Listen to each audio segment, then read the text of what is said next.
John Kavakis here with another edition of My Take, and today we're going to take a look at Stamp's 143rd 1960 Cadillac Eldorado Seville. Beautiful car. And before we get them out of the boxes, I want to talk to you a little bit about fins on cars. Specifically, I want to talk about how this turned into this. So back in 1948, Harley Earl added little fins, little tail fins to the new Cadillac design. Now those fins came from a Lockheed P-38 Lightning fighter. And so it was all the rage for World War II. Very effective fighter. Now, why did Harley Earl do this? Okay, well, you know what? Optimism was high. The market was exploding. Modernization was flooding the entire world of modern designs in buildings and furniture, and finally in cars. Took a couple years for them to catch up. But there was a whole lot going on, and the world was clearly entering a new era. The World War II had changed everything. So those little fins represented all of that. A look back to aircrafts, a look forward to newer designs and everything. So there's a whole lot going on. And those fins remained a Cadillac trademark for many years. So, after a few years or so, other automakers began kind of emulating, kind of understated and everything. We saw some of them show up in the early 50s, 54, 55, and even 56. But then in 1957, everybody got into the game. Everybody had fins. It was the age of rockets, and there was talk of space travel and wild speculation about the future. The men's magazines, some of you remember, would every 3 or 4 months would have this cover with this flying car on it, cities of the future, cars flying all over the place. And of course, if the cars are going to fly, they need to have something that maybe looks like a wing, and they need to have stabilizers, so they need to have fins. So the cars that were not flying had fins. It kind of nod to the future. And that became so prominent that that design craze spread overseas as well. We saw fins propping up in some very unusual areas, and some of those are collector's items today, just like the ones out of the 50s. So by 1959, the fin revolution had reached its apogee.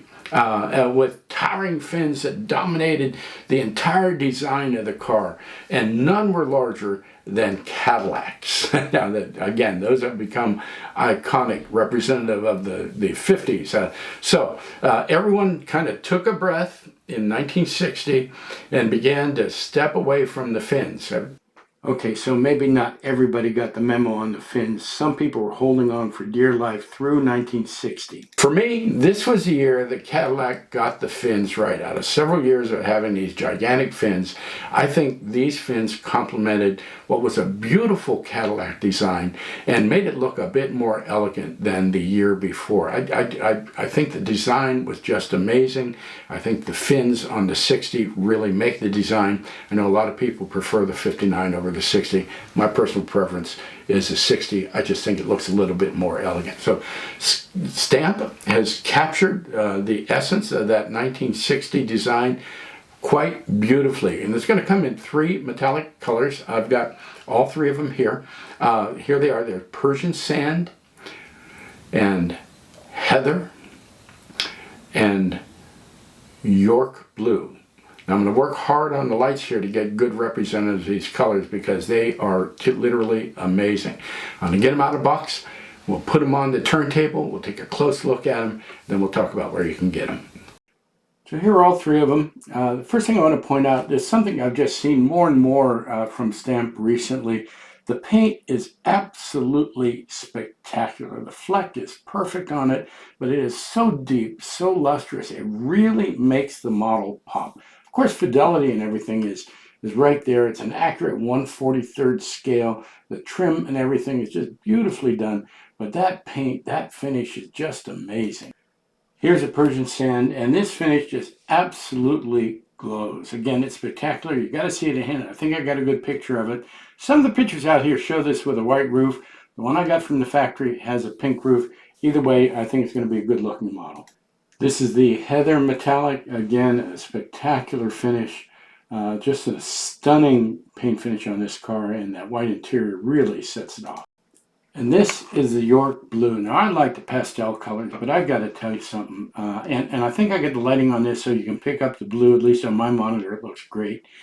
This is an incredible finish. It's incredibly deep, incredibly dark blue. I think Stamp nailed the color on this. It's absolutely perfect, and I think it's beautiful. It's my favorite. Wheels and tires are highly detailed. We got the Cadillac crest in the middle. You almost need to have a magnifying glass to take a look at it. But look at the depth on those wheel covers. Very accurately replicated. Nice job. Accurate detail on the front clip. The grille is perfectly replicated. Great lensing as usual. Badging is minute. The chrome is deep and lustrous. Very nicely rendered front clip. The same story around the rear of the car. That rear grille is perfectly replicated. Badging is minute but accurately done. The turn signals, the tail lights are beautifully replicated. They even got the right colors in them. Very, very well done. The interior is highly detailed. Take a look at the steering column. Look at the detail on that. All of the little slots and everything that were on the 1-1 car, the gear shift lever. The dash is perfectly replicated. The radio, the side panels, beautifully done interior. Of course, we come to expect that from Stamp as well. Another shot of the dash and the interior, but I want you to take a look at the roof line here. I mean, this was make or break on the model. They did a perfect job on it. The trim around the windows, around the edges of the roof line and everything, beautifully rendered, very accurate. So for me, it's another home run for Stamp. The paint's right, the fidelity's right, the interior's right, the wheels are right, the trim is right. Stamp just keeps hitting them out of the ballpark, and I really like this model. Okay, there they are. Cadillac's 1960 Coupe de Ville, made by Stamp and 143rd. Prices are going to be right around $130 or so. You're going to want to check with your dealers. You know, we're still waiting to see how the tariffs shake out. They're having an impact on some, maybe not on others. Sooner or later, it's going to come home to roost. But, you know, it's just like any other Stamp or GLM. You know, they're here and then they're gone. If you're interested in one of these colors, you need to jump on it right away. Don't wait for the secondary market. Prices are already going up on those. Hope you enjoyed that. If you liked the video, do me a favor, give me a like down there in the right-hand corner. I'd love to have you as a subscriber. I've got more videos coming. I've got more news to share with you. I'll be back in real soon.